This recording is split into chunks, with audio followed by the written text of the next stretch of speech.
సాంస్కృతిక మనం ఎందుకంటే తెలంగాణ ఉద్యమం అన్నది ఒక అస్తిత్వ పోరాటం కింద జరిగింది. అది ఒక అభివృద్ధి కాకుండా ఆత్మగౌరవము, వాటర్ నీళ్లు నిధులు నియామకాలే కాకుండా మన ఆత్మగౌరవం కింద మన సంస్కృతి మీద దాడి జరిగిందని చెప్పి మనం ఒక అస్తిత్వ పోరాటం కింద చేసినాం. సో తెలంగాణ ఉద్యమంలో బాగా పనిచేసి ప్రజలను ఇన్ఫ్లుయెన్స్ చేసినటువంటి కవులు కళాకారులు ఇప్పుడు గద్దర్ గారు కానీ, మరి అందేశ్రీ గారు కానీ, గూడ అంజయ్య గారు కానీ, మరి నారాయణ గారు కానీ, వీళ్ళందరికీ కూడా చాలామంది అంటే కళాకారులు ఈ వైతాళికులు అంటాం మనకు తెలంగాణ వైతాళికులు సాగల ఐలమ్మ గారు ఇట్లా పాత వాళ్ళు కానీ ఉన్న వాళ్ళల్లో రాష్ట్ర ప్రభుత్వము వాళ్ళని గుర్తించాలని చెప్పేసి వాళ్ళకు గౌరవం ఇవ్వాలని చెప్పేసి వాళ్ళ పేర్లు కేంద్ర ప్రభుత్వానికి పద్మభూషణ్ పద్మశ్రీ అవార్డులు ఈ రెండుకి మనం ప్రపోజ్ చేయడం జరిగింది.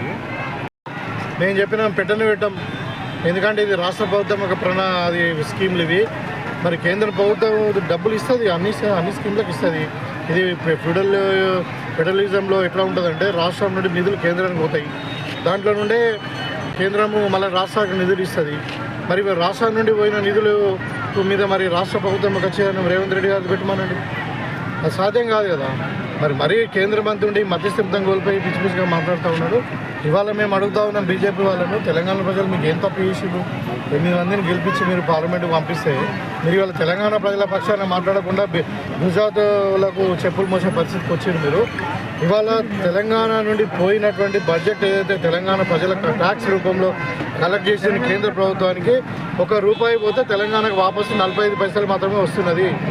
ఇవాళ మిగతా 55 పైసలు మీరు వేరే రాష్ట్రాల్లో పెట్టుకుంటున్నారు. ఇవాళ మరి ఉత్తరప్రదేశ్ బీహార్కి ఏమో ₹1 అక్కడ ఆదాయం వస్తే ₹7 ₹6 అక్కడ ఖర్చు పెడతా ఉన్నారు. మరి దీనికి సమాధానం చెప్పాలండి సంజయ్ గారు, మీరు ఏమైనా ఉంటే కేంద్ర ప్రభుత్వం దాన్ని కొట్లాడి ఇవాళ తెలంగాణకు రావాల్సిన నిధులు తీసుకురండి. తెలంగాణ ప్రజలు ఒక ఇంకో కొత్తగా వచ్చింది అది.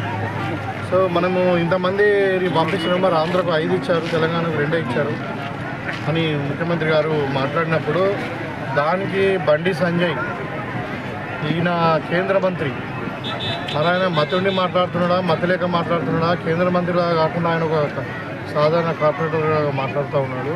ఆయన అంటాడు గద్దర్ గారి భావజాలం వేరు, బీజేపీ భావజాలం వేరు, మేము ఆయనకి ఇచ్చే ప్రసక్తే లేదని మాట్లాడుతూ ఉన్నారు. దానికి నేను గద్దర్ను అవమానపరిచినందుకు, లేకుంటే తెలంగాణ యొక్క సంస్కృతిని ప్రజలలో తీసుకెళ్లి తెలంగాణ ఉద్యమకారుడు ఇలా గద్దర్ అనే వ్యక్తి ఒక పెద్ద మహాసముద్రం లాగా ప్రజల గుండెల్లో నిలిచిపోయినటువంటి వ్యక్తి, ఆయనను కించపరచడము, మరి ఆయనకు పద్మభూషణ్ మన పద్మశ్రీ అవార్డులు ఇవ్వడంలో మేము ఎట్టి పరిస్థితులను మాట్లాడడం అనేది దాన్ని తీవ్రంగా నేను ఖండిస్తూ ఉన్నాము. వెంటనే బండి సంజయ్ గారు వాళ్ళ వ్యాఖ్యలు వాపసు తీసుకొని తెలంగాణ ప్రజలకు, మరి గద్దర్ కుటుంబానికి గారు ఉన్నారు, ఈటల రాజేందర్ గారు ఉన్నారు, మరి ఇప్పుడు ఎవరు భావజాలంలో ఉన్నారు? ఇప్పుడు నిర్మల్ మహేశ్వర్ రెడ్డి ఎక్కడైనా బీజేపీలో ఉన్నాడో, మొన్న కాంగ్రెస్ పోయిండు. రమణారెడ్డి గారు ఎమ్మెల్యే, మన కామారెడ్డి ఎమ్మెల్యే, ఆయన కాంగ్రెస్ పోయిన వాడే. కొండా విశ్వేశ్వరరెడ్డి వేరే పార్టీ నుండి వచ్చిన వాళ్ళే.